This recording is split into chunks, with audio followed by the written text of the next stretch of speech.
work with are LGBTQ plus executives, entrepreneurs. What are the challenges that are unique to that community, and how do you address them? So it's interesting. I say that I work with LGBTQ plus individuals, allies. I work with anybody. I just don't like working with a-holes. That's what I just say. And people who are drawn to my practice are people who are like, yes, this is somebody who's going to accept me for who I am. They're usually like really creative, quirky people that have a hard time with like one train of thought. And have this fear of being judged for who they are, whether they're, LGBTQ plus or, just eclectic, quirky people. And so I feel like those are the people that are drawn to me because I'm like, yeah, I get it. I follow you, like they might be like, I'm all over the place. I'm like, yeah, but I'm following you. I got this. Like, this is my ability. I can see this vision. But the thing is that a lot of clients that I have, it is that fear of judgment. And knowing that this is like a judge-free environment when they work for me is really important. And, I think a lot of people who identify as queer and might be in the business world, there's this fear of, maybe their business not being as successful because of how they identify, or they are out, but they've spent most of their life with like this mask or pretending to be something that they're not. And again, there's those stories that are continuing to play in their mind. And so it's kind of like working through that using those therapeutic skills that I've paid for. My college loans are still due now that I'm thinking about it, but using all that knowledge that I learned through as a therapy and putting that into the coaching and realizing like, this is a safe place. I understand where you're coming from. I've been with other people who have gotten through this as well, and you're going to be okay. And you're going to keep, moving forward. And, it's been really great for all the people that I've worked with. Do you find it takes time for some of these people to fully open up and realize that they're not being judged? Yes, but also understanding like you might be being judged too. Like, yeah, this might be something that you're being judged on. Okay, so how do we move forward from this? You know, Mhm. because as much as we want to believe that everybody's open to everybody, it's not the case. And ironically, I have two clients at one time right now who present very white, but are actually multi-ethnic and are struggling with that. Like they want to open their businesses up to multi-ethnic people, but afraid they're going to be judged for the way they appear. So like working through that stuff, like how do they want to identify what really resonates with who they are, and being open about talking to that to other people. And sometimes we almost have to role play, about this type of stuff too. Yeah, I mean, that does seem to be a struggle, though. I mean, even if you have like a regular 9 to 5, like, and you're going to that job and you're constantly suppressing who you are because, oh, I don't want to be my authentic self because I can lose my job. I got to do this, or I got to do that. And we're constantly at that struggle of like, how much of myself can I be without like sacrificing my livelihood at the same time? You know what I mean? Yeah, and for some people it can even be dangerous too. Yeah. Mhm. And so, and still understanding that some of our coworkers are living in that fear every day. Yeah, and I imagine too, because you don't know right away who your allies are. It's like, Mm-hmm. and it's also, and I'm kind of going on a tangent here, but it's also the struggle of, will you be my ally in public? Like privately, you're my Yes. ally, and then all of a sudden now we're in this conference room with all of our colleagues, and will you continue to have my back, or will you shy from this confrontation because you're like, I'm worried for my friend because if they speak up, that could be their job. Mm-hmm. That could be harm to them as well. So it's like, I don't know how to navigate these waters until I'm able to really feel comfortable around in my surroundings. I could imagine how tough that would be.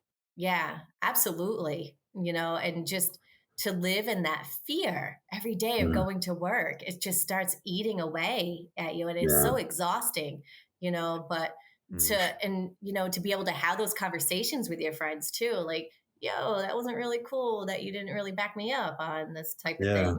And know, like, the friendship isn't going to be over, to be able to communicate with each other is really important. And that's what a lot of things come down to, is being able to communicate, to listen, and to be able to speak your truth. Do you ever work with any business owners, managers who want to have an inclusive environment, but aren't always sure the best way to do that, aren't always sure um, what they should say in certain situations? What kind of advice could you give for um, business leaders for making their own staffs feel more welcome?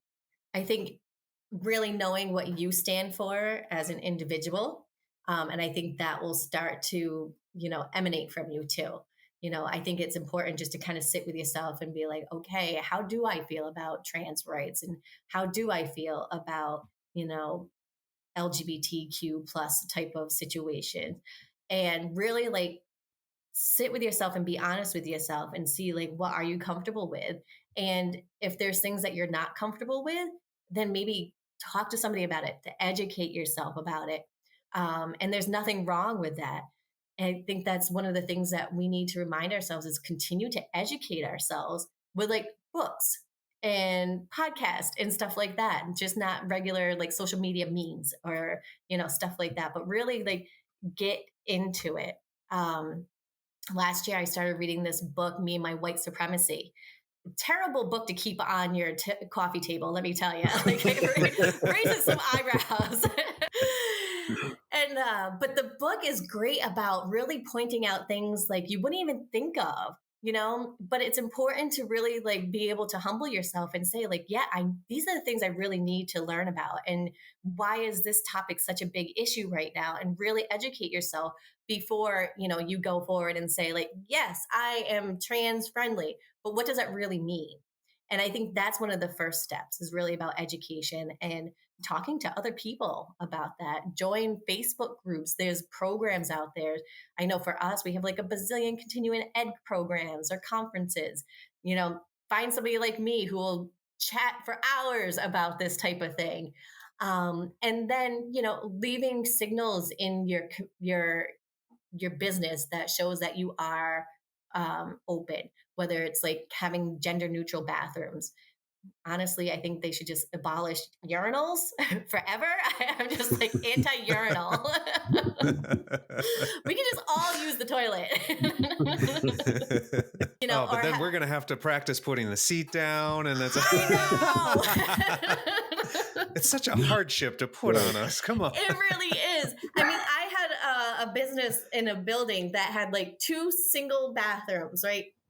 One just had a toilet, one had a toilet and a urinal. And the company manager was like, I don't want to look at a urinal when I'm in there. So we're not going to make it like 2 gender neutral bathrooms, because she didn't want to look at the urinal. I'm like, well, then we should just get rid of the urinal. We can all just sit down. What's interesting when you say that? I haven't met very many men that are comfortable peeing next to each other at the urinal. Right. Let's just all use the toilet. Yeah, we're so weird. If there's multiple urinals and there's some open ones, you don't go right next to someone. You have a buffer urinal. See, and now we have to have twice the number of urinals because of this unspoken rule of the urinal placements. Yes, and anytime someone comes right next to you and there's all these open, you're like looking around like, dude, like you can go to the other one. Like, what are you doing? Yeah. Yes. And gosh forbid if you're like pee shy, right? You're just like, we're both standing here waiting for the other one to finish. Yeah, and the worst is like at baseball stadiums and stuff. Sometimes they'll have a trough. Oh my God! What is this? Trough. Come on! This looks like what a pig eats slop on. And I have to pee in it with 10 other guys.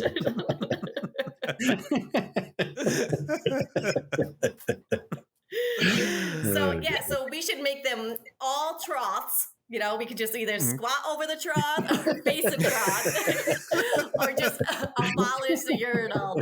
That's my campaign. And then everything could be gender neutral. It could just be like toilet versus trough. Those are the things that you think about when you have a business, right? Trying to make it accessible to everybody and showing like, I'm making an effort. It might be just a trough. It might be just a toilet seat. But But yeah, I think like once you figure out what you stand for and you're willing to stand up for that, that will show.